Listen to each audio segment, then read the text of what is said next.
विशिष्ट महर्षि और प्रभु रामचंद्र जी का ज्ञानमयी संवाद सुनते हैं द आर्ट ऑफ लिविंग के फैकल्टी स्वामी वैशंपायन जी की वाणी से। अगर आपने अभी तक इस चैनल को सब्सक्राइब नहीं किया है तो इसे जरूर सब्सक्राइब करें और सब्सक्राइब करने के बाद बेल आइकन को भी जरूर दबाएं। जय गुरुदेव। योग वशिष्ठ के अगले एपिसोड में आप सबका स्वागत है। पिछले एपिसोड में अगर आपको याद होगा तो महर्षि वशिष्ठ जी प्रभु रामचंद्र जी को कह रहे थे कि मैं तुम्हें कुछ अन्य दृष्टिकोण भी बतलाऊंगा जो ज्ञानियों ने प्रत्यक्ष अनुभव से प्राप्त किए हैं। वे कहते हैं मन भ्रामक कल्पना या दृढ़ भावना की उपज है। उसी चर्चा को आगे बढ़ाते हैं। वशिष्ठ जी ने आगे कहा, जब व्यक्ति किसी भावना से हठपूर्वक जुड़ जाता है और इस प्रकार सत्य की प्रकृति के अनुसंधान का मार्ग छोड़ देता है तो उसे भावना के साथ पदार्थ का भी बोध होने लगता है। पिछले एपिसोड में भी मैंने आपको बताया था, आपको याद होगा, कभी कभी ना छोटा बच्चा भूत की भावना में दृढ़ता पूर्वक उसको स्वीकार कर लेता है और फिर क्या होता है, अंधेरे में न होने वाला भूत भी उसको वास्तविक दिखने लगता है। होता है ना। इसी बोध को बद्ध मानसिकता, मानसिक बाध्यता, संसक्ति की परिसीमा कहते हैं।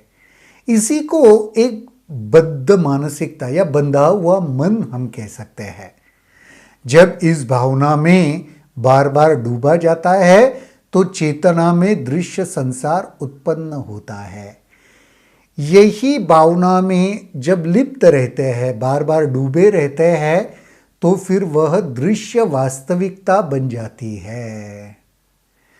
जब संसक्ति या परिसीमा घनी नहीं होती तब वह पारदर्शी होती है तो व्यक्ति मुक्त संत होता है। जब संसक्ति बहुत गहरी नहीं होती, ये आसक्ति में एकदम दृढ़ जब नहीं होता, वो पारदर्शी होती है, ट्रांसपेरेंट होती है ना, तो ये लक्षण मुक्त संत का है। तो मुक्त संत क्या है? जिसके भीतर कोई भी संकल्पना, आसक्ति, संसक्ति गहरी नहीं है, दृढ़ होके नहीं बैठी है। ऐसा मुक्त संत पूर्व अर्जित वेग के बल पर जीवन बिताता है और अपने कार्य करता है। पूर्व अर्जित वेग के बल पर जीवन बिताता है। वो जो पूर्व के जो अनुभव होता है उस पर वह अपना जीवन बिताता है और अपने कार्य अर्जित करता है। जिस प्रकार कुमार का चक्र पूर्व आघात से चलता है, उसी प्रकार मुक्त संत का जीवन व्यापार पूर्व गतिशीलता से चलता है, परंतु उसका पुनर्जन्म नहीं होता। आपने वह कुमार का चक्र देखा है क्या?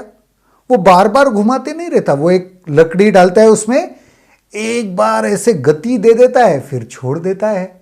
फिर क्या होता है? वह चक्र एक बार दी हुई गति से फिर घूमता रहता है। उसी प्रकार पूर्व का जो कुछ संचित है उससे वह जीवन मुक्त संत का चलता रहता है, फिर नया जन्म नहीं होता उसका। और उसी में स्थित बीज भुना हुआ होता है, उसमें सांसारिक भ्रम रूपी अंकुर नहीं निकलते। जैसे कोई बीज को आपने भून दिया, कढ़ाई में डालकर उसको भून दिया, फिर उसको आप जमीन में डालो तो क्या होगा? अंकुर निकलेंगे क्या? नहीं, भुने हुए बीज से अंकुर नहीं निकलते। उसी प्रकार मुक्त संत के भीतर भी वह बीज भुन चुके होते हैं, फिर दोबारा अंकुरित नहीं होते।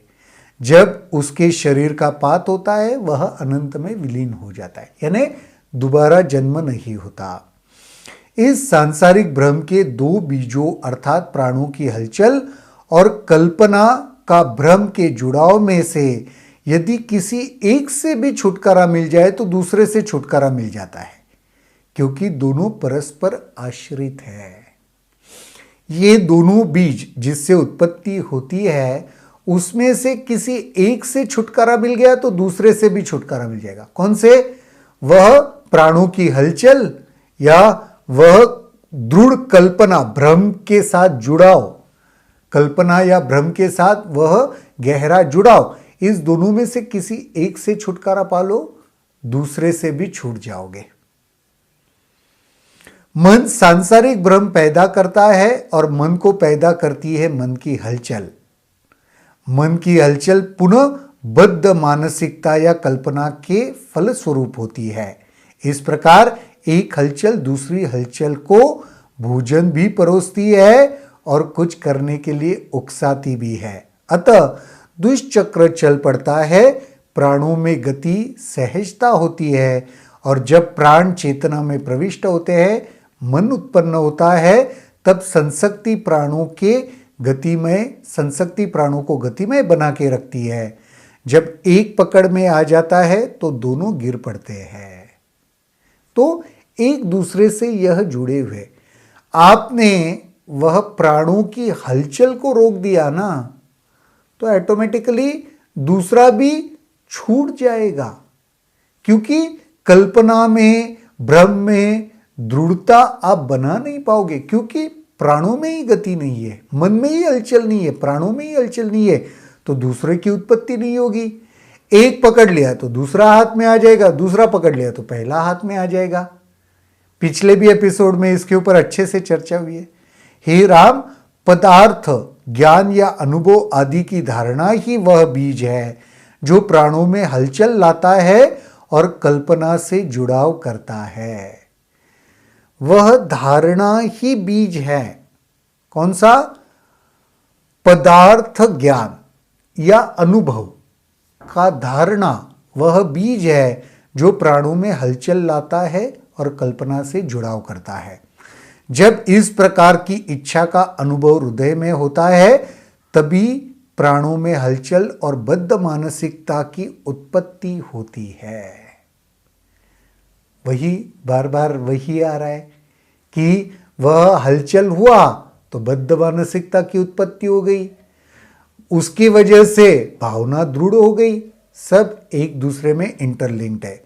जब इस प्रकार के अनुभव की इच्छा त्याग दी जाती है, दोनों समाप्त हो जाते हैं। बस इस इच्छा को त्यागने की आवश्यकता है, दोनों के दोनों समाप्त हो जाएंगे। यह ठीक है कि अंतर्वासी चेतना ही इस इच्छा के अनुभव की बीज है, क्योंकि उस चेतना के बिना ऐसे अनुभव की इच्छा उत्पन्न नहीं होगी। भले ही अंदर अथवा बाहर अनुभव का कोई पदार्थ न हो, पर जब इस सत्य का बोध हो जाता है, भ्रम दूर हो जाता है। अतः राम, अनुभव प्राप्त करने की इच्छा का त्याग करो, आलस्य छोड़ो और अपने को सभी अनुभव से मुक्त करो।